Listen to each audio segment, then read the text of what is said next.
नमस्कार, देवभूमि के दंगल में आप सभी का स्वागत है। मैं हूं आपके साथ गरिमा वाजपेयी। आज बात करेंगे टूटे सभी रिकॉर्ड, 3 धाम क्लोज।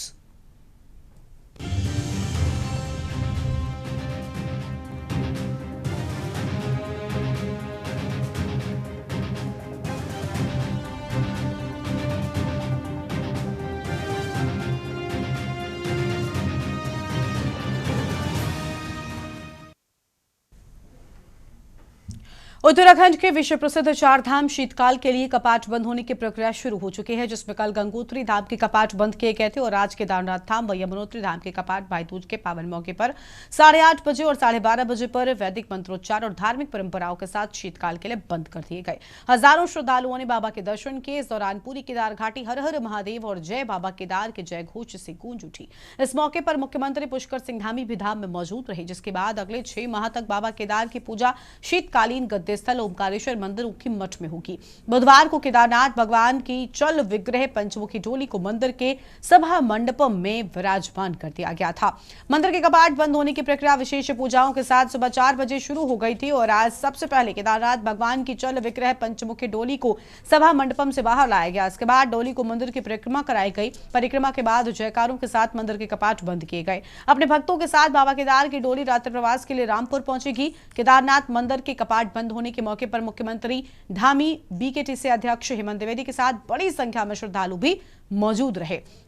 आपको बता दें कि इस साल केदारनाथ यात्रा के दौरान 17.39 लाख श्रद्धालुओं ने बाबा केदार के दर्शन कर पुण्य अर्जित किया। शुरुआत से ही केदारनाथ के दर्शनों के लिए तीर्थयात्रियों का रेला उमड़ पड़ा था। बीते बुधवार को भी 5000 से अधिक श्रद्धालु केदारनाथ के दर्शनों के लिए पहुंचे थे। केदारनाथ में अब कड़ाके की ठंड पड़ने लगी है। बुधवार को यहां दोपहर बाद कोहरा छाया रहा, जिससे तीर्थयात्री शाम को ही कमरों में चले गए। इसी के चलते यमुनोत्री में मां यमुना मंदिर के कपाट 12:30 बजे शीतकाल के लिए बंद कर दिए गए। इसके बाद मां यमुना की उत्सव मूर्ति के दर्शन खरसारी गांव में होंगे। जबकि इस बार की 4 धाम यात्रा बहुत ही चुनौतीपूर्ण रही है। कई आपदाओं के बीच इस यात्रा को चलाना सरकार के लिए भी एक कठिन घड़ी रही। आज इसी पर हम करेंगे विस्तार से चर्चा। खास मेहमानों का पैनल हमारे साथ में होगा।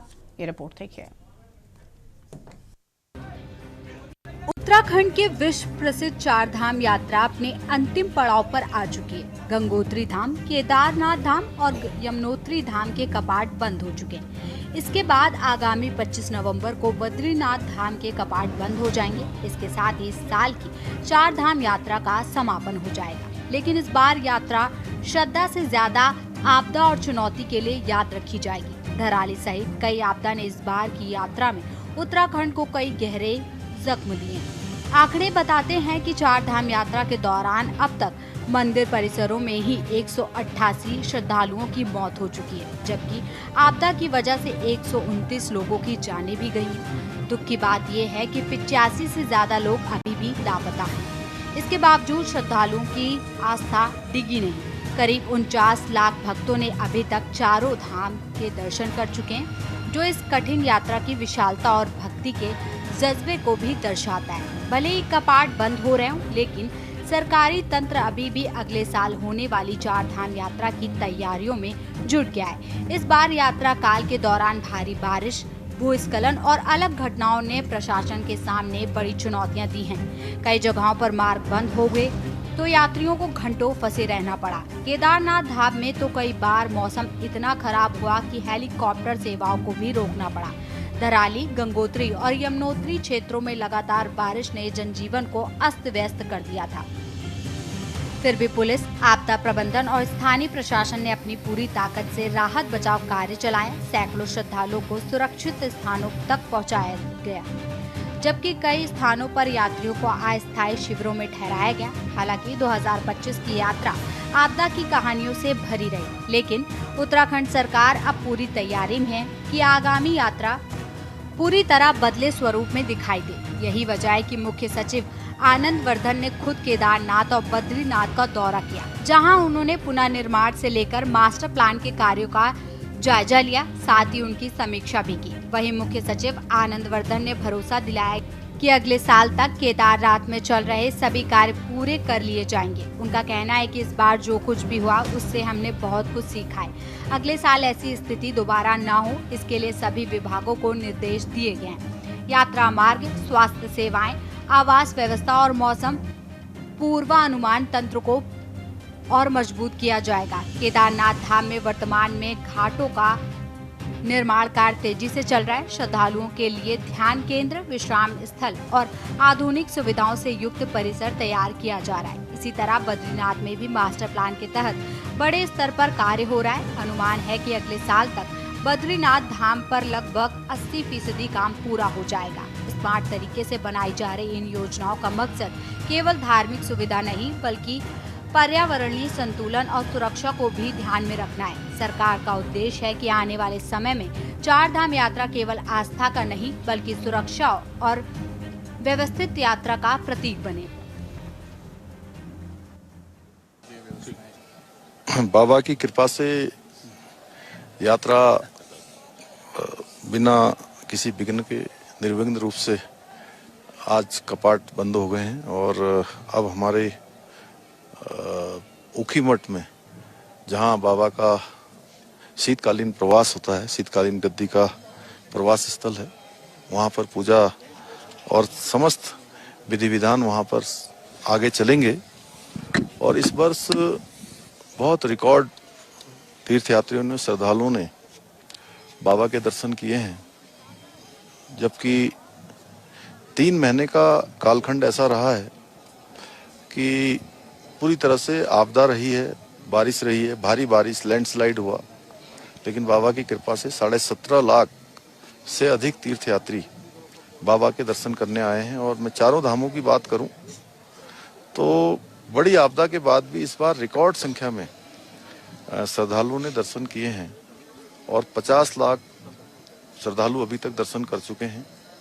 अभी भगवान बद्री विशाल की यात्रा लगभग 1 माह तक आगे चलेगी और हमारा प्रयास होगा कि ये यात्रा भी भगवान बद्री विशाल की कृपा से, बाबा केदार की कृपा से अच्छे प्रकार से संपन्न हो।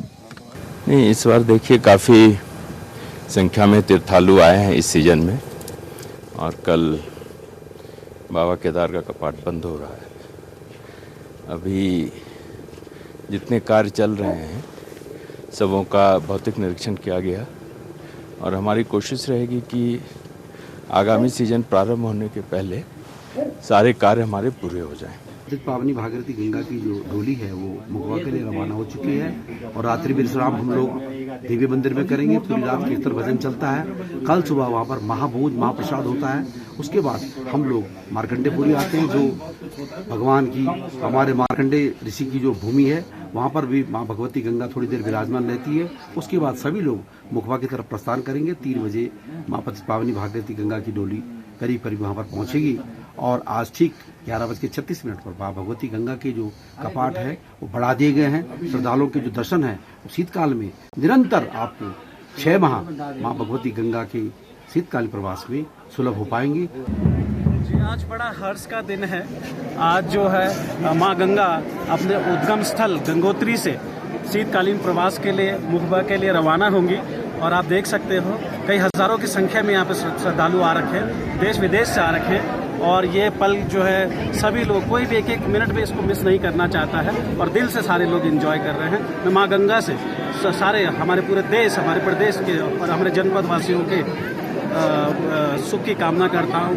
यही सब यहाँ पे गंगोत्री धाम में बहुत सालों से हमारी इच्छा थी कि यहाँ पे आए और आज का दिन ये हम सब बहुत लकी होंगे कि आज के दिन पे हम लोग यहाँ पे आ सके। और क्लोजिंग सेरेमनी ऐसे गूज़बम्स आ रहे हैं, बहुत डिवाइन एक्सपीरियंस हो रहा है अभी।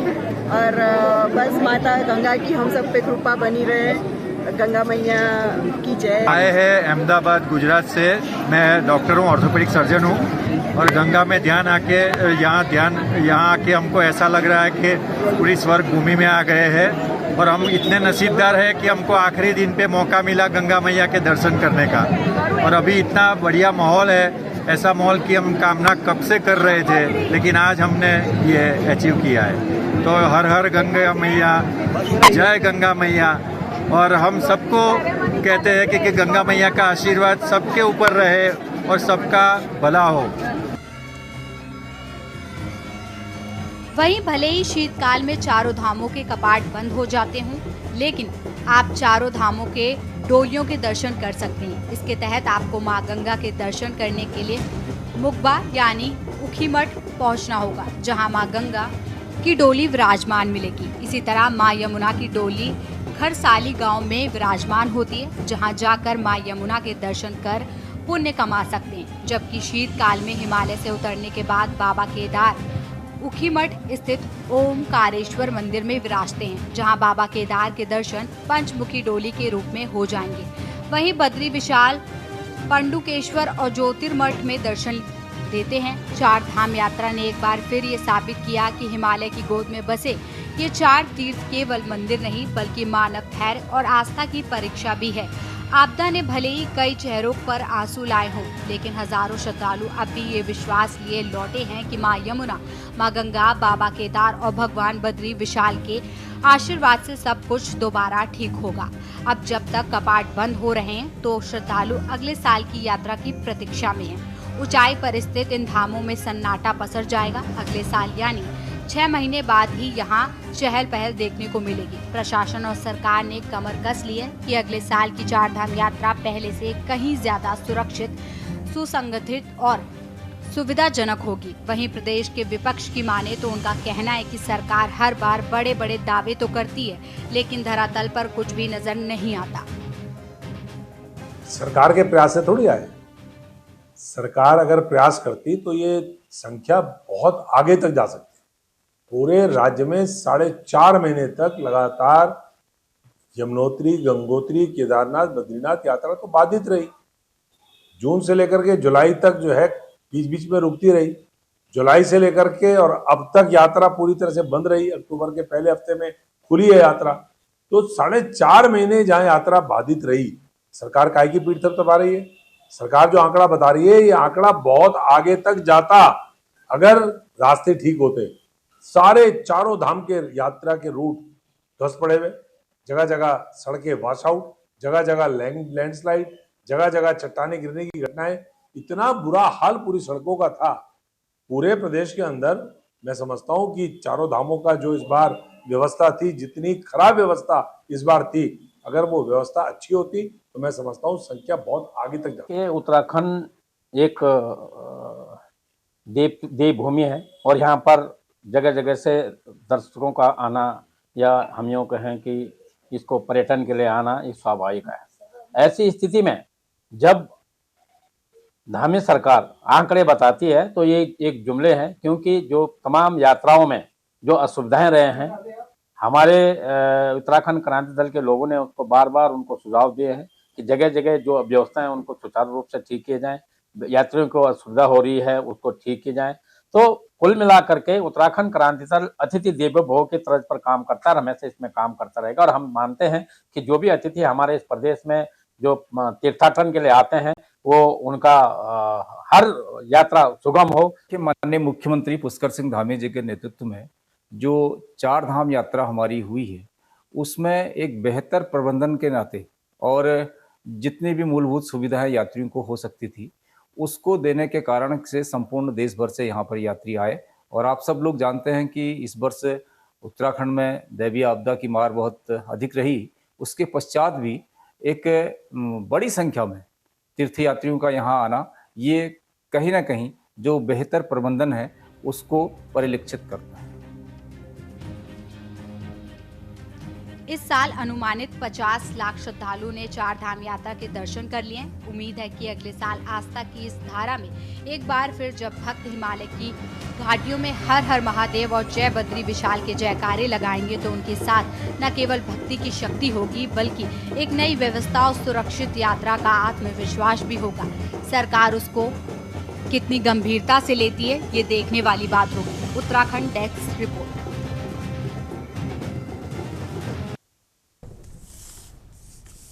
और इसी मुद्दे पर आज करेंगे विस्तार से चर्चा। खास मेहमानों का पैनल हमारे साथ में जुड़ रहे राजेश्वर पैन्यूली जी हैं, प्रदेश प्रवक्ता बीजेपी की ओर से, आशीष सैनी प्रदेश प्रवक्ता कांग्रेस की ओर से, अंकेश भंडारी केंद्रीय प्रवक्ता यूकेडी की ओर से, प्रशांत डिमरी प्रवक्ता चारधाम तीर्थ पुरोहित महापंचायत की ओर से, और रतनमणि ढोभाल जी हमारे साथ में हैं, राजनीतिक विश्लेषक हैं। सभी मेहमानों का बहुत बहुत स्वागत है। राजेश्वर पैन्यूली जी के साथ शुरुआत कर लेते हैं।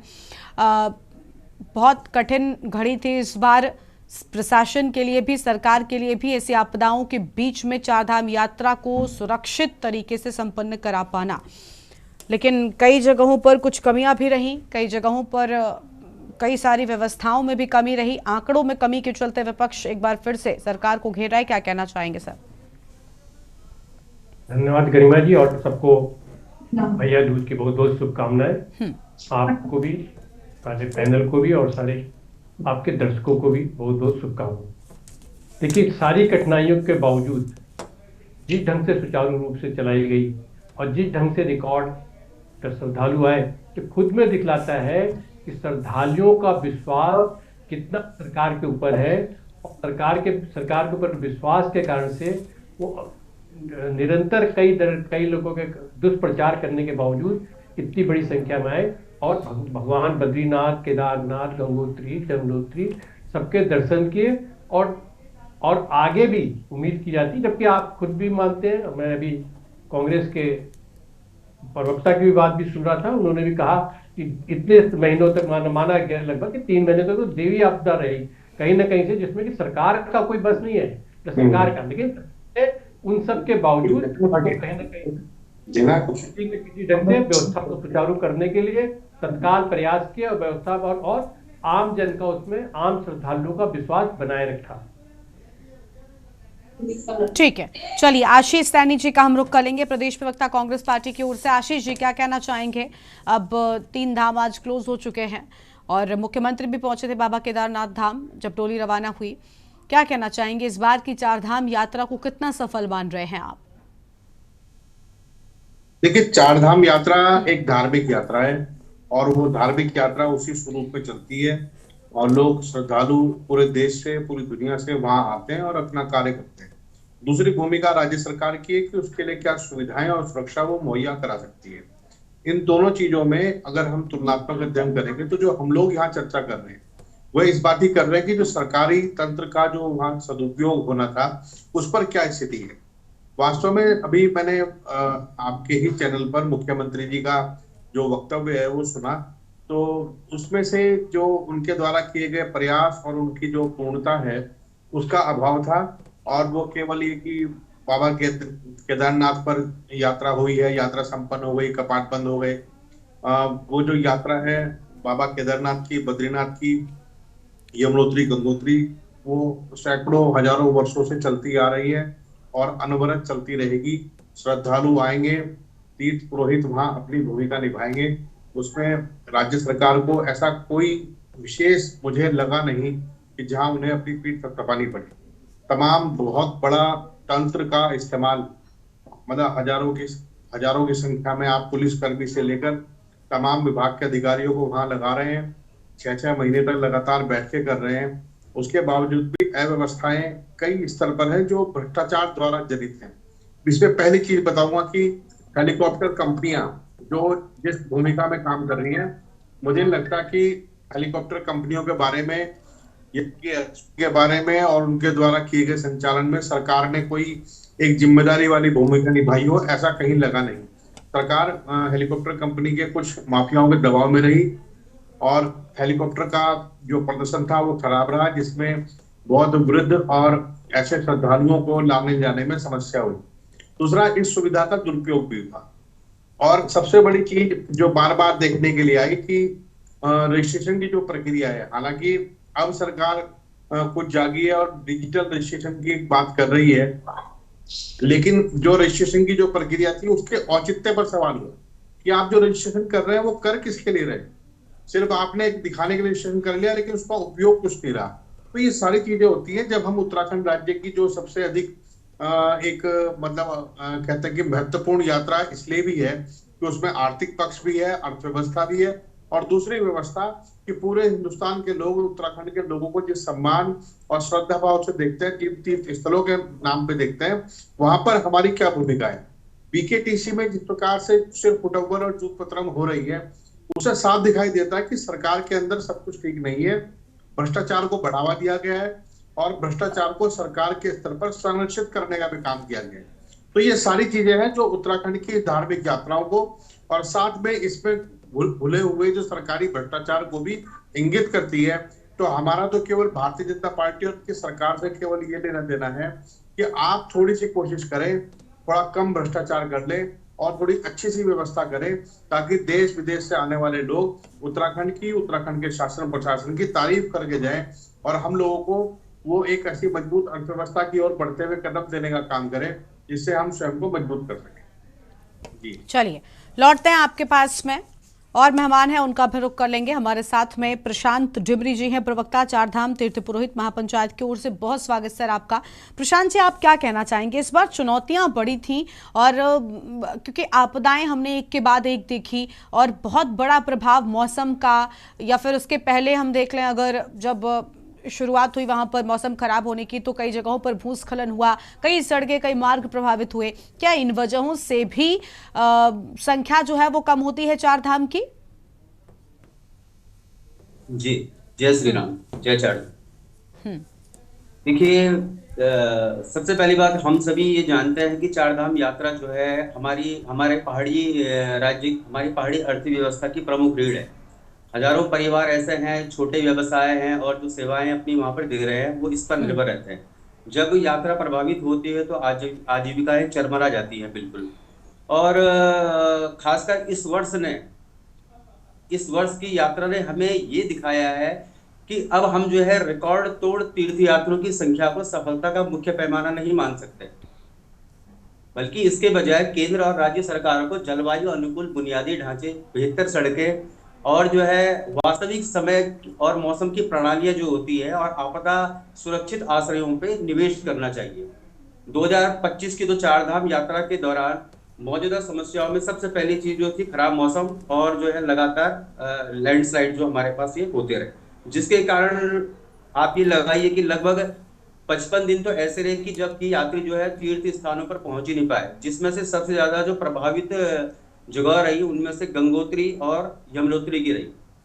जिसमें कि चिंता वाली बात यह है कि जो हमारे जो बुनियादी ढांचे हैं, जैसे कि खासकर केदारनाथ में जो जितना वहां पे प्रेशर है, इतने सारे तीर्थयात्री वहां पे अनएक्सपेक्टेडली आ जाते हैं और हर साल ही ऐसा होता है वहां पे रहा है। तो वहां पे जो सीवेज का सिस्टम भी जी है उस पे भी बहुत ज्यादा प्रेशर है, एक कारण ये भी है। और जो अन्य परेशानियां हैं जो कि हर साल ही होती है लगभग, और इस साल भी है, जैसे कि सबसे पहली बात है कि एटीएम की व्यवस्था। अगर 50 लाख लोग आ रहे हैं तो कितना वो कैश जो है चारधाम की यात्रा के लिए अपने साथ में रखेंगे? ये सारी चीजें जो है वो ग्राउंड लेवल की है जो होती आ रही हैं। और ऑनलाइन जो भुगतान प्रणालियां हैं जैसे गूगल पे है, पेटीएम है, ये कोई रिलायबल नहीं है। वहां पर सर्वर का इतना इश्यू हो जाता है कि लोग उस चीज से ही ज्यादा परेशान रहते हैं। अगर वहां पे एटीएम हो, केदारनाथ है, बद्रीनाथ है, गंगोत्री है, यमुनोत्री है, आज आप भी आंकड़े उठा के देख लीजिए कि वहां पर जो है एटीएम की ही व्यवस्था नहीं है, तो हजारों तीर्थयात्री जो है इस बात पे परेशान होते हैं। हमारा जो लक्ष्य जो है तीर्थयात्रियों की संख्या बढ़ाने से उतना नहीं होना चाहिए जितना कि उनको बेहतर सुविधाएं देने से होना चाहिए।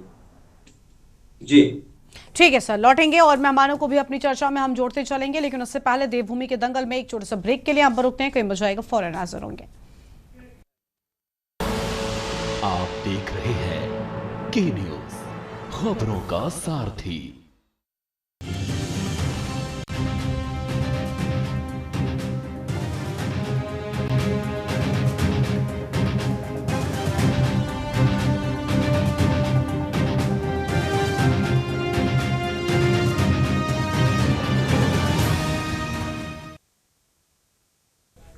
ब्रेक के बाद देवभूमि के दंगल में आप सभी का स्वागत है। वापस से अपनी चर्चा की शुरुआत कर लेते हैं। हमारे साथ में खास मेहमान है अंकेश भंडारी, केंद्रीय प्रवक्ता उत्तराखंड क्रांति दल की ओर से। अंकेश जी का रुख कर लेते हैं।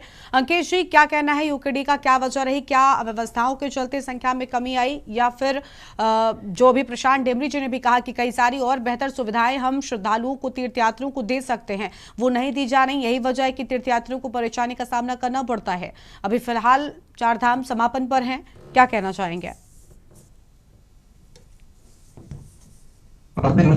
सभी पैनलिस्टों और प्रदेशवासियों को आज भैया दूज की हार्दिक शुभकामनाएं, और भगवान बाबा केदार के और गंगोत्री के जो धाम कपाट बंद हो रहे हैं उन सबकी हार्दिक बधाई। लेकिन जहाँ तक दूसरी बात है, ये देवभूमि रही है और देवभूमि में गरिमा जी, हम तो अतिथि देवो भव का हमारा पहले से एक हो रहा है। और जहाँ तक डिमरी जी ने भी बहुत बुनियादी चीजों को लेकर के रेखांकित की है कि वास्तविक रूप से जो हमारा जो सरकार का जो दायित्व है उसका अपनी जो नंबर बढ़ाने पर उस पर ध्यान नहीं देना चाहिए, ध्यान केंद्रित ना कर करके या उसको अपनी उपलब्धि ना मान करके उन बुनियादी सुविधाओं पे वास्तविक रूप से खर्च करने की बहुत आवश्यकता है। और क्योंकि इस बार जो यात्रा रही वो पिछले 3 महीने में आपने देखा होगा कि जो उस समय बरसात के दौरान जो आपदाएं आई और उससे जो बुनियादी सुविधाएं जैसे सड़क और पानी बिजली इस तरीके की जो व्यवस्थाएं हैं वो बहुत डैमेज हुई हैं पूरे उसमें। कई सड़कें कई जगह यातायात की जो व्यवस्थाओं के लिए जो सड़कें सुचारू नहीं हो पाई, वॉश आउट, कई किलोमीटर सड़कें कई मीटर की सड़कें जो वॉश आउट हो चुकी थी।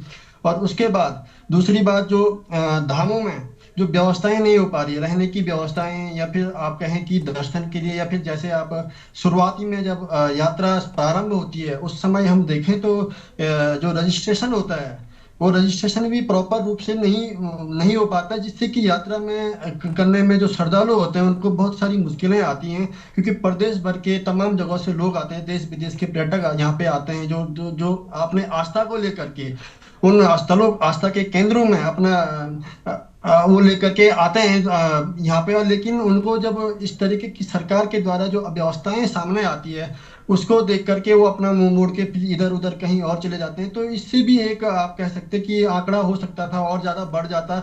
लेकिन जो सरकार की असुविधा, जो सरकार के द्वारा जो व्यवस्थाएं हैं वो उसका जो समुचित न हो पाना, या फिर आप ऐसा कहें कि कहीं ना कहीं मैनेजमेंट का जो प्रभाव जो रहा है। और सबसे बड़ी बात है इसमें विकेट इसी में आप विवाद, जिस प्रकार से लगातार विवादों में ये विकेट इसी रही है, जिस बोर्ड का गठन इसलिए किया गया कि वो चार धाम की जो यात्राएं हैं उसको सुचारू रूप से और एक व्यवस्था के तहत सुव्यवस्थित रूप से उसको संचालित करे। लेकिन वो संस्था जो है स्वयं इतनी आज घिरी हुई है हर तरह के भ्रष्टाचार से, हर तरह की चीजों को लेकर के, चाहे वो पंडा पुरोहितों के अधिकारों को लेकर के हो या फिर वो जो वहां पर जो तीर्थ पुरोहित उनके हकों की बात हो, जो वहां पे स्थानीय लोग हैं उनको लेकर के। तो इस तरह के तमाम विवाद सामने आते रहे सरकार के, तो सरकार उन विवादों में घिरी रही। वो व्यवस्थाएं कहाँ करती हो, जवाब देते देते अभी तक आप देखे हो विवाद, एक विवाद सुलझा नहीं कि दूसरा विवाद, दूसरा सुलझा नहीं तीसरा विवाद। तो इस तरीके से जिस संस्था को ये पूरा चार धाम मैनेजमेंट का एक वो बनाया गया था वो भी आज जो है पूर्ण रूप से आप कहें उसे फेल कहें, आप फेलियर ही कहें। और दूसरी बात, सरकार के स्तर पर जब बात आती है शासन और प्रशासन के स्तर पर, तो कहीं ना कहीं थोड़ा सा इसमें जो है ढिलाई बरती गई सरकार की तरफ से, मैं ये ऐसा कहूंगा। क्योंकि सड़कें कहीं जगह जो है उस यात्रा के दौरान जब या आपदा से कहीं जब भूस्खलन हुआ, कहीं कुछ हुआ, तो उस समय जो सरकारी तंत्र प्रणाली है उसने बहुत कछुआ गति से काम किया, चाहे सड़कों को सुचारू करने में हो तो वो कहीं ना कहीं फेलियर रही है। उसको लेकर के उसने जो है अपना काम मजबूती से नहीं कर पाई। और जिस प्रकार की व्यवस्था होनी चाहिए थी इस प्रदेश में, क्योंकि इस प्रदेश ये तीर्थाटन जो है हमारी रोजगार, ये उससे नहीं, यात्रा से ही नहीं जुड़ा हुआ ये, बल्कि हमारे रोजगार से जुड़ा हुआ स्थानीय लोगों का ये रोजगार का भी एक बहुत बड़ा केंद्र है, जहाँ पर जो है लाखों परिवार जो उत्तराखंड के हैं, जो उस जैसे रुद्रप्रयाग, केदारनाथ में देखिए, आप बद्रीनाथ में देखिए, गंगोत्री, यमुनोत्री, वहाँ पे लाखों श्रद्धालु लोग जो हैं वो जुड़े हुए हैं उस व्यवसाय से। चाहे आप होटल व्यवसाय से देखें या फिर आप छोटे छोटे जो कोई प्रसाद बेच रहा है, कोई कुछ कर रहा है, तो इस तरीके के जो छोटे व्यवसाय हमारे वो काफी लोग उससे जुड़े हुए हैं, तो वो भी कहीं ना कहीं प्रभावित होते हैं इन चीजों से लेकर के। तो सरकार अपनी पीठ इसलिए न थपथपाए कि हमने जो है उन 50 लाख लोगों को हमने जो है श्रद्धालु यहाँ पे यात्रा करने आए, रिकॉर्ड तोड़ हो गया। ये और कहीं ज्यादा बढ़ सकती थी यदि सरकार जो बेसिक जो बुनियादी सुविधाएं हैं उसको लेकर के सरकार काम करती। उन जैसे कि आपका रहने के लिए होगी उनके उचित व्यवस्था, या आप जैसे नेटवर्क की व्यवस्था, वहाँ पे नेटवर्क की भी बहुत समस्याएं हैं। जैसे डिमरी जी ने भी रेखांकित की कि एटीएम की व्यवस्था, ये वास्तविक रूप से बहुत छोटी छोटी बुनियादी व्यवस्थाएं हैं, जिसके लिए जो है एक तीर्थयात्री जब आता है तो उसे बहुत सारी परेशानियां झेलनी पड़ती है। और एक बार मैं भी गया था केदारनाथ, तो छोटी, वास्तविक रूप से बहुत छोटी बात, लेकिन ये बहुत बुनियादी चीज है जो बड़ी जरूरत है। तो उस पर सरकार को ध्यान देने की आवश्यकता है। और यदि सरकार की तरफ से ये कहा जा रहा है कि हम अभी से अगले साल की यात्रा की तैयारी करें, तो सरकार को सबसे पहले जो रजिस्ट्रेशन, जो यात्रियों का, श्रद्धालुओं का रजिस्ट्रेशन होता है, उसको लेकर के एक प्रॉपर चीज करनी चाहिए, ताकि प्रॉपर व्यवस्था बनानी चाहिए अभी से, ताकि वो व्यवस्थाएं सुदृढ़ हो सके। इसको उसके बाद वहाँ पर जो रहने की व्यवस्था है उसको बढ़ाई जाए, सुविधाओं को बढ़ाया जाए, जो तीर्थ स्थल हैं वहाँ पे सुविधाओं को बढ़ाया जाए। और यात्रियों को जो है कि आप यहाँ से जब ऋषिकेश से आप छोड़ते हैं तो आप पॉइंट टू पॉइंट बना के चलें कि हाँ आज यहाँ इतने लोग यहाँ रुकेंगे, इस तरह व्यवस्था बनाए, तो ताकि धार्मिक स्थलों पे अधिक से अधिक लोगों को एक तो सही से दर्शन करने का मिल जाए, दूसरा उनको उचित व्यवस्था रहने की मिल जाए, ताकि यात्रियों की जब उनका क्या कहते हैं, आप किसी का फीडबैक होता है, फीडबैक तभी अच्छा होता है, किसी भी सरकार का या किसी भी कोई भी व्यवसाय होता है उसमें फीडबैक तभी अच्छा होता है जब हम उनको सुविधाएं अच्छी देते हैं। ठीक है, चलिए लौटते हैं आपके पास। हाँ ठीक है, यानी यात्रियों के फीडबैक की आप बात करें, अच्छी बात है वैसे ये। ठीक है अंकेश जी, लौटेंगे। डोभाल जी का रुख कर लेते हैं, राजनीतिक विश्लेषक है। स्वागत डोभाल जी आपका। डोभाल जी क्या कहना चाहेंगे? सुविधाओं को और ज्यादा बढ़ाने की बात सामने आ रही है, बहुत अच्छी बात है अगर ज्यादा सुविधाएं होंगी, एक अच्छा संदेश लेकर श्रद्धालु यहाँ से जाएंगे, जो अपने आप में एक बहुत बड़ी बात है। माउथ पब्लिसिटी भी बहुत कुछ करती है, और अगर अच्छा संदेश लेकर जाते हैं श्रद्धालु तो कहीं ना कहीं इससे भी संख्या पर भी असर पड़ेगा, क्योंकि वो और लोगों से अपना अनुभव साझा करेंगे और ज्यादा लोग प्रोत्साहित होंगे चार धाम आने के लिए। गरिमा देखिए, ये बुनियादी सवाल यही है कि जो सब लोग कह रहे हैं कि यात्रा को सुविधाजनक बनाने के लिए, ये महत्वपूर्ण ये इसलिए है कि वो हमारी अर्थव्यवस्था उससे जुड़ी हुई है, हमारा जेब में कुछ आ रहा है कि नहीं आ रहा है उससे जुड़ा हुआ है। और हम ये समझते हैं कि इसके लिए ये सरकार ही कर सकती है इस काम को। दो आप श्रेणी वाइज कर सकते हैं कि सभी यात्री होटल में ठहरने की स्थिति सबकी हो, ये संभव नहीं है।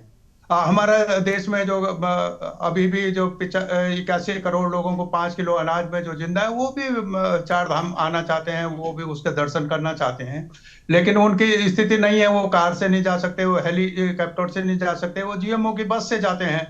अब वो जीएमओ की बस से जो सबसे ज्यादा वो जाने वाले हैं, उनके रहने की खाने की क्या व्यवस्था है? उनको सस्ता रहने की जगह चाहिए, उनको सस्ता खाने की व्यवस्था चाहिए। वो आप ये सरकारें कर सकती है, कोई कैसे करते हैं? वो मंदिर समिति कर सकती है, जो जिसके पास इतना खजाना है। ये रिकॉर्ड तोड़ने की बात आप हमको बता रहे हैं, इस रिकॉर्ड तोड़ में जो संख्या आप बता रहे हैं, हमें प्राप्ति क्या हुई उससे ये तो बताया जाना चाहिए ना कि कितनी चार धामों में कितनी आय अर्जित हुई, कितना सरकार को मिला, कितना हवा में उड़ गया। तो ये चीज जब तक ये आंकड़े सामने नहीं आते हैं कि हमारा राजस्व इतना हमको प्राप्त हुआ है, तो कोई वो बात बेमानी रह जाती है। दूसरी, मैं इस पर जोड़ के बहुत लोगों को उसको रिपीट नहीं करना चाहता, एक नई बात, ये जो जलवायु वाला सवाल है, ये महत्वपूर्ण सवाल है। और जब ये मैंने पहले भी शायद आपके चर्चा में जिक्र किया, जब घराली हुआ, थराली हुआ, मैं तो गया घराली में, तो यहाँ से किस तरीके से बटवाड़ी से और 100 किलोमीटर वहां तक जाने का तो कोई मार्ग ही नहीं था, हम लोग तो पैदल गए मैठाणी से और हरसिल होते हुए, और ये सब वहां पर क्या स्थिति वहां पर, तो उसमें क्या परिवर्तन हुआ ये इस यात्रा के उसके बाद सरकार ने क्या किया? अभी भी जो लोग लापता हैं वो लापता ही हैं, कोई रिकॉर्ड उनका नहीं है। उन लोगों के, उन परिवारों के कोई आंसू पोंछ दिए हो तो वो भी हमको पता नहीं है। अगर है तो जो आपके जो प्रवक्ता भारतीय जनता पार्टी के मित्र हैं हमारे, वो जानकारी भी रखते हैं सब कुछ, वो ही बता दें कि हमने लोगों की क्या मदद की है। जो हमारे पंडा पुरोहित हैं, वो उनके लिए क्या राहत की अब जब इतने 3 महीने यात्रा नहीं चली, जो उसी पर निर्भर है। और स्थिति ये हो गई है, लोगों को लड़ना पड़ा कि भाई ये प्रसाद तो हमको बेचने दो, प्रसाद बेचने के लिए आप बाहर से कंपनियां ला रहे हो, बाहर से ठेकेदार आ रहे हैं वहां पर सिरपल बेचने के लिए, प्रसाद बेचने के लिए। और जो वहां पर लोग जिनकी आजीविका है 4 महीने की यात्रा में साल भर का खर्च निकालते हैं, उनको आप उजाड़ रहे हो। उनके छप्परों को आपने पुलिस से उसको खदेड़ने का काम किया है, वो भी हमने देखा, वो लड़ाई भी देखी।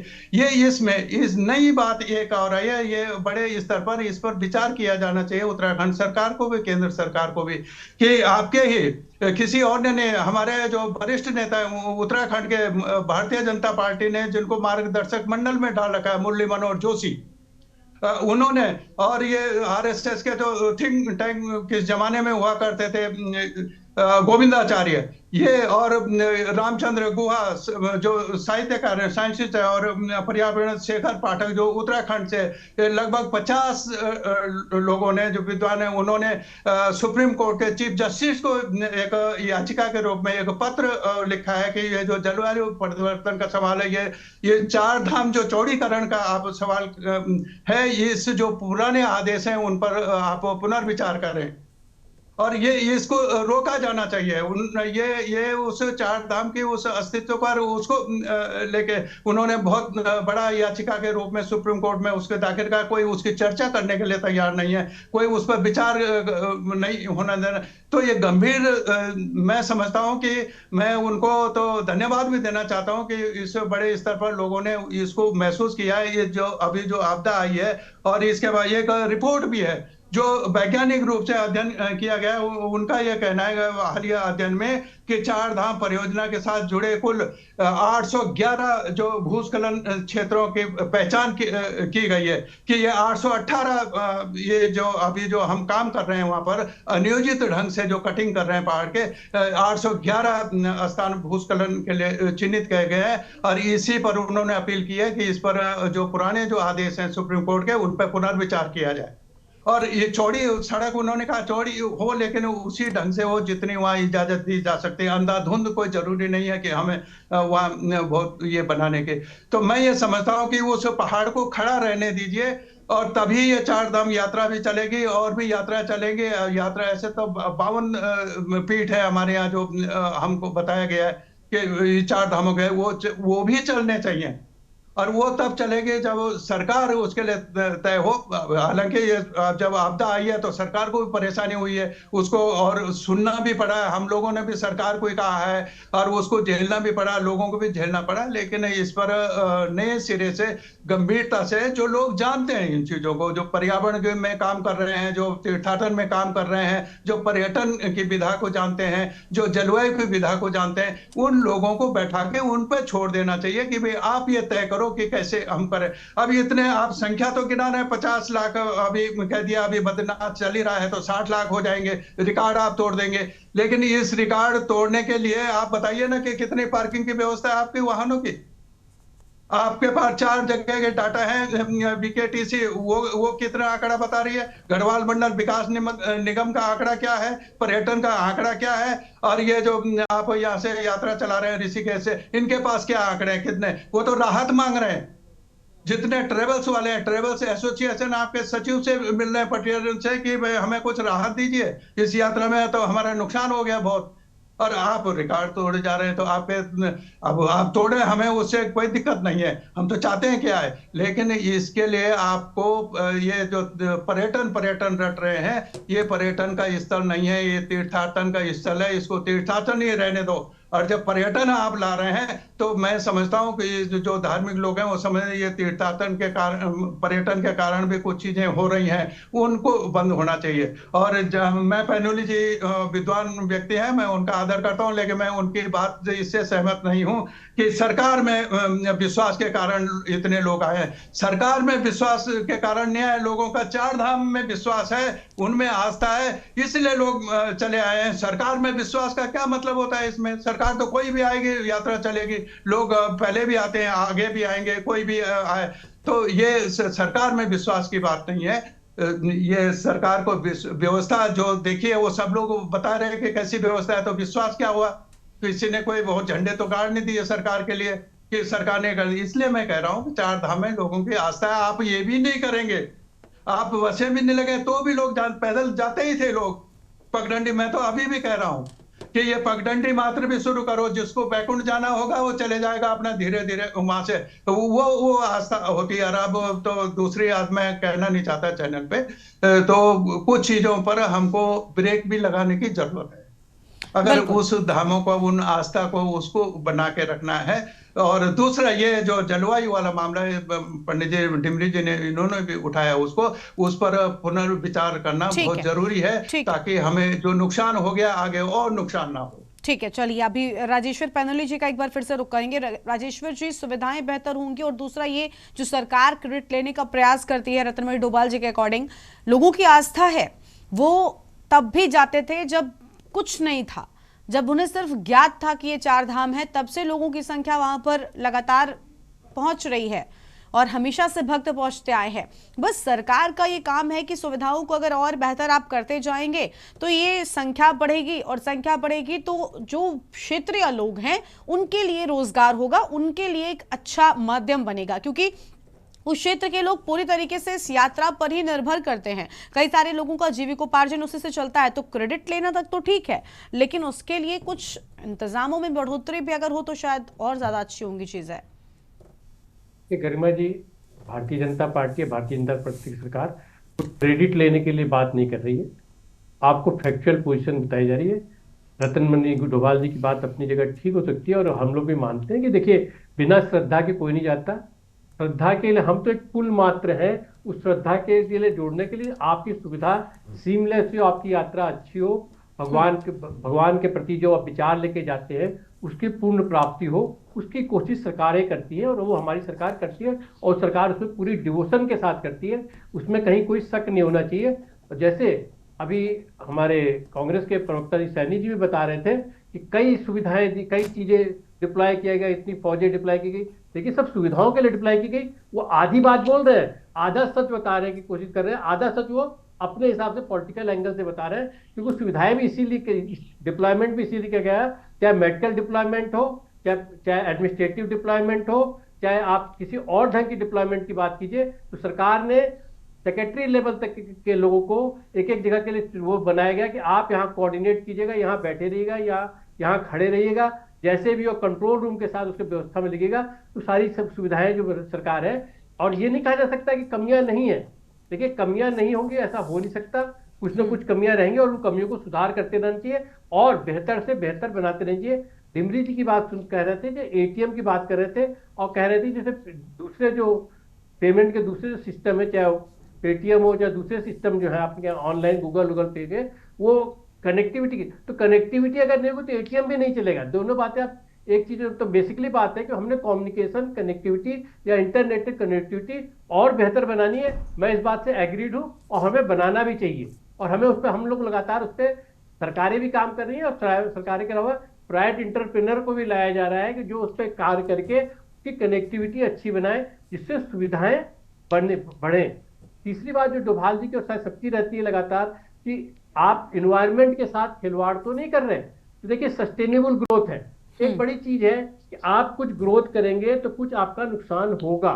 ये चाहे किसी का सिद्धांत मान लीजिए, चाहे पुराने जमाने के साइंटिस्ट का सिद्धांत मान लीजिए, आज का मान लीजिए, तो सस्टेनेबल ग्रोथ को सुप्रीम कोर्ट भी मांगती है, सब सस्टेनेबल ग्रोथ को एनवायरमेंट मिनिस्ट्री मानती है, और कोई रोड ऐसे चौड़ी नहीं की जाती है जब तक उसकी प्रॉपर क्लियरेंस एनवायरमेंट या दूसरे साइंटिफिक से चीजों से न हो। और हमें उसका संज्ञान भी लेना चाहिए, और उसका संज्ञान लेते भी है कि अगर कोई बात ऐसी कोई हमसे गलत हो गई है या हमसे गलती हो गई है या साइंटिस्टों का पूरा जो आकलन था वो गलत हुआ, उसको सुधार किया जाए। तो उस हिसाब से सुधारों को भी लगातार इंप्लीमेंट करने की कोशिश सरकार करती है और करती चल रही है, ये नहीं कहा जा सकता।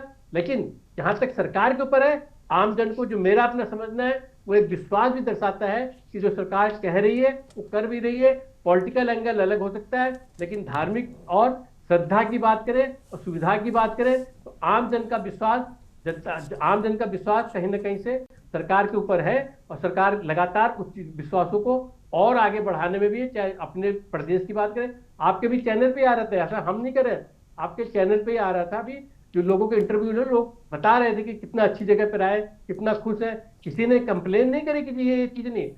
और ऐसा हो भी नहीं सकता कि जब हम मनुष्य हैं तो हमारी कुछ न कुछ कंप्लेनें होंगी, लेकिन वो कंप्लेनें ऐसी तो नहीं जो हम जनित कर रहे हो या हम उसको अपने आप तरफ से बढ़ावा दे रहे हो, हम उसको कर्टेल करने की कोशिश नहीं कर रहे। हम हर कंप्लेन को ध्यान से सुनते हैं, कोशिश करते हैं कि कंप्लेनें कम हो और साथ साथ सुविधाएं बढ़े, जिससे श्रद्धालुओं की पूरी श्रद्धा के साथ अपने भगवान, अपने देवी देवताओं के प्रॉपर तरीके से दर्शन कर सके, साथ साथ जो लोकल जो लोग हैं उनकी आय के साधन बने रहे। अभी डोभाल जी एक बात कह रहे थे कि रेवेन्यू के क्या तरीके थे, कि रेवेन्यू के सोर्सेज आपके पास क्या डाटा है, ये पूछने की कोशिश करते। वो डाटा भी आएंगे, लेकिन कुछ डाटा आपके पास कभी आ नहीं सकते, क्योंकि वो इंडिविजुअल आदमी के पास वो रेवेन्यू जाती है। मतलब कोई एक सड़क के किनारे मान लीजिए कोई भुट्टे ही बेच रहा है, तो उसकी रेवेन्यू उसके पास जा रही है, तो वो आपके पास डाटा उतने इफेक्टिवली डाटा नहीं आते। ओवरऑल तो आते हैं, एस्टिमेशन डाटा आते हैं, वो भी उनकी भी बढ़ती। जब श्रद्धालु ज्यादा जाएंगे तो ऑटोमेटिकली वो कहीं ना कहीं खर्चे करेंगे और उसकी रेवेन्यू कहीं ना कहीं लोकल के पास भी जाएगी, जो वहाँ उससे जुड़े हुए लोग हैं उनके पास भी जाएगी, और उनकी सुविधाएं में बढ़ावा होगा, उनकी मतलब उनकी आय में बढ़ावा होगा। ठीक है, चलिए कांग्रेस पार्टी के प्रवक्ता आशीष जी का एक बार फिर से रुख करेंगे। आशीष जी, बहुत सारे अलग अलग XYZ कारण राजेश्वर जी ने बताए हैं, क्या इनसे सहमत है विपक्ष? देखिए, हमारी इनसे सहमति एक बिंदु पर बिल्कुल अलग हो जाती है, जब ये कहते हैं कि व्यवस्थाएं की जाती हैं, कुछ गलतियां होती हैं और वो अगली बार सुधारी जाएगी। इस मामले में इसलिए असहमति है कि वो गलतियां नहीं है, वो एक साजिशन पूरे षड्यंत्र पूर्वक किए गए अपराध है, और वो अपराध का जो मूल जड़ है वो भ्रष्टाचार है। जो सरकारी बजट खर्च होना है यात्राओं के प्रबंधन पर, इन चीजों पर, उसमें पूर्ण रूप से भ्रष्टाचार दिखाई देता है। तमाम जगहों पर सरकार ऐसी जगहों पर पैसा खर्च कर देती है जिसका औचित्य समझ में नहीं आता।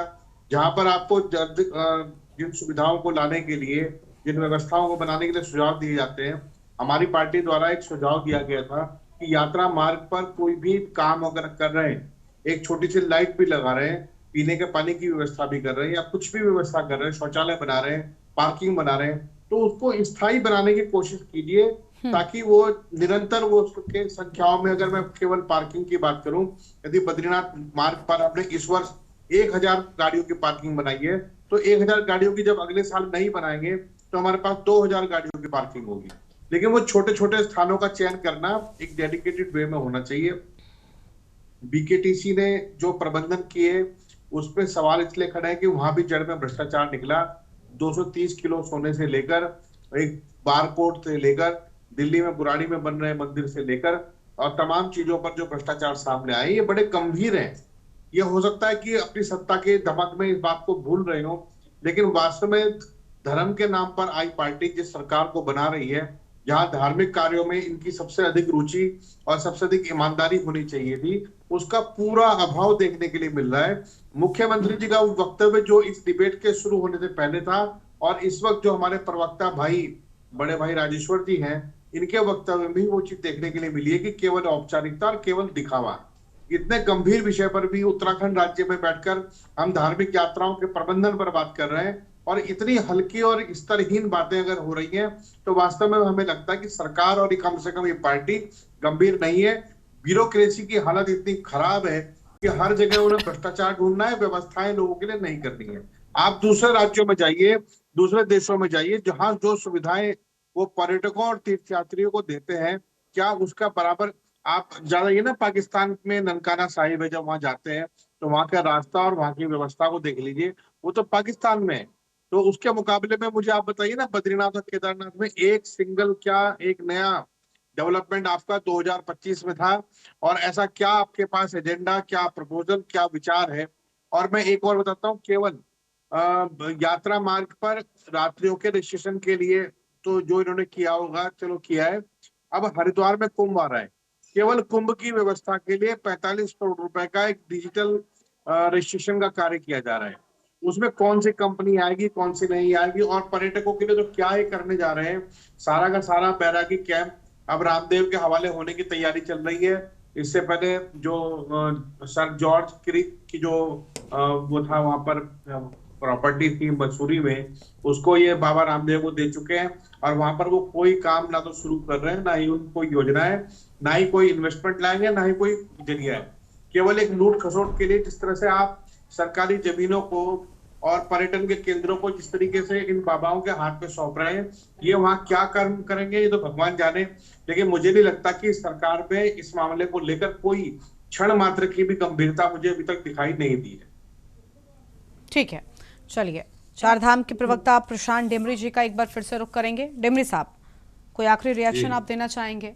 कैसे स्थितियां बेहतर होंगी, क्योंकि हम हर बार चर्चा करते हैं और यही हमारी मंशा होती है कि चीज़ें बेहतर हों, क्योंकि श्रद्धालु किसी दल के नहीं होते और श्रद्धालु सिर्फ उत्तराखंड के नहीं होते। आप भले ही तैयारी स्थानीय सरकार, स्थानीय प्रशासन ही करता है, लेकिन श्रद्धालु दुनिया भर से, देश भर से, अलग अलग कोनों से पहुंचते हैं, तो उनका अनुभव अच्छा हो, मुझे लगता है सरकार की यही सबसे पहली प्राथमिकता होनी चाहिए। जी, सरकार की प्राथमिकता यही होनी चाहिए कि श्रद्धालु जो है यहाँ से संतुष्ट होके जाए। यहाँ की यात्रा उसके लिए जो है मतलब एक कोई ऐसे कोई डरावना सपना न बन के रह जाए, जैसा कि कभी कभार हो जाता है। खासकर इस बार की जो यात्रा जो हुई है उसमें हम ऐसा कह सकते हैं, क्योंकि इस बार जो है लैंडस्लाइड जो है पिछले कई सालों के इतिहास में ऐसा नहीं हुआ है कि इतने ज्यादा लैंडस्लाइड हो गए हैं। और हमारे देश के प्रमुख वैज्ञानिकों ने भी इस बात को लेकर के सरकार को वार्न कर दिया है कि भाई अगर आप लोग समय रहते जो है इन चीज़ों का अगर सॉल्यूशन नहीं निकालते हो तो आने वाले टाइम में जो है ये चीज़ें और भी बढ़ सकती हैं। दूसरा यह है कि एक चीज़ जो बहुत ही गौरव मतलब यह है कि सरकार की जो हमारे तीर्थ पुरोहित होते हैं और जो सरकार की रिलेटेड एजेंसीज हैं जो काम कर रही हैं श्रद्धालुओं की व्यवस्थाओं को बनाने के लिए, तो उनका जो है तीर्थ पुरोहितों के साथ में किसी भी तरह का कोई कोऑर्डिनेशन नहीं है, आपसी सामंजस्य कुछ नहीं हो पाता है। अगर कोई भी एक वीआईपी मूवमेंट होता है या कोई भी फेरबदल होता है तो बीकेटीसी जैसी एजेंसी जो है तीर्थ पुरोहितों को नहीं बताती है, चाहे वो केदारनाथ के तीर्थ पुरोहित हैं चाहे बद्रीनाथ के हों। अभी कुछ टाइम पहले है जो अंबानी जी की यात्रा हुई थी उसमें भी ऐसा ही देखने को मिल रहा था कि तीर्थ पुरोहितों के द्वारा जो आशीर्वाद दिया जाना था, जो आशीर्वाद अंबानी जी को शंकराचार्य जी देंगे या भगवान देंगे, तो आशीर्वाद जो है वो बीकेटीसी के अध्यक्ष द्वारा दिया गया। तो ये सारी चीजों से जो है मन आहत होता है तीर्थ पुरोहितों का, और ये भी एक बहुत ही ज्वलंत समस्या है जो आपके चैनल के माध्यम से जो है मैं सरकार को बताना चाहता हूँ। जी ठीक है, भोपाल जी जल्दी से कुछ कहना चाहेंगे क्या?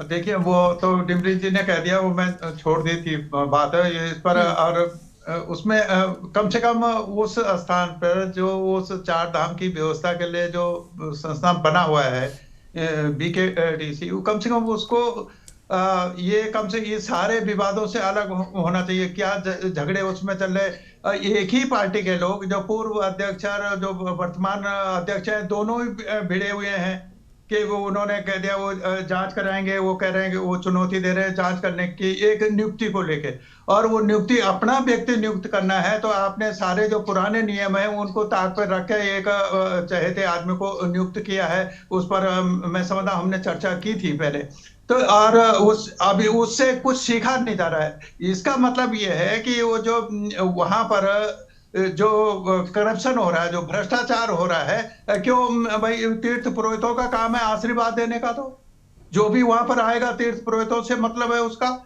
आप सेठ आएगा तो आप बगल में ले जाएंगे उसको, जो वहां का अध्यक्ष होगा हो जाएगा वो आशीर्वाद दे देगा उसको, और जो हमारे जैसे फटाहाल कोई जाएगा वही जाएगा तीर्थ पुरोहितों के पास। अरे उस सेठ को भी जाने दो ना, उसमें आपको क्या दिक्कत है, वो तो वहां रह रहा है, खप रहा है उसमें, और ये 6 महीने वो रह रहे। ये बहुत गंदगी बात है। मैं इस शब्द का वो नहीं मैं इस्तेमाल करना चाह रहा है कि इससे बचा जाना चाहिए। क्यों आपने पुरोहितों को दूर रखा अंबानी से? ठीक है, जब वहां पर वो गए तो या आपकी क्या आस्था है फिर? आप जब चार धाम की बात करते हैं, तीर्थ पुरोहित की बात करते हैं, और जहां पर तीर्थ पुरोहित का काम है वहां पर आप बैठे हुए हैं, तो ये मजाक बंद होना चाहिए। लोग अब सोशल मीडिया है, तमाम चीजें हैं। चलिए देखिए, उम्मीद यही है कि कम से कम आने वाले वक्त में या इस बार जब चार धाम की यात्रा होगी तो बेहतर सुविधाओं के साथ में श्रद्धालुओं को एक अच्छा अनुभव देने का प्रयास किया जाएगा, और सरकारों की भी पहली प्राथमिकता यही रहेगी। बहुत शुक्रिया आप सभी मेहमानों का हमारे साथ चर्चा में आने के लिए और अहम जानकारी के लिए। तो आज चर्चा कर रहे थे इस मुद्दे पर, जहां पर आपको बता दें कि चार धाम की यात्रा समापन की ओर है, लेकिन इंतजामों को लेकर चर्चा जारी है। विपक्ष कह रहा है कि कई सारी चीजें हैं जो और बेहतर हो सकती हैं, और सरकार अगर चाहे तो उन्हें बेहतर कर श्रद्धालुओं को एक अच्छा अनुभव दे सकती है। देवभूमि के दंगल में इतना ही। आप देखते रहिए के न्यूज़ इंडिया।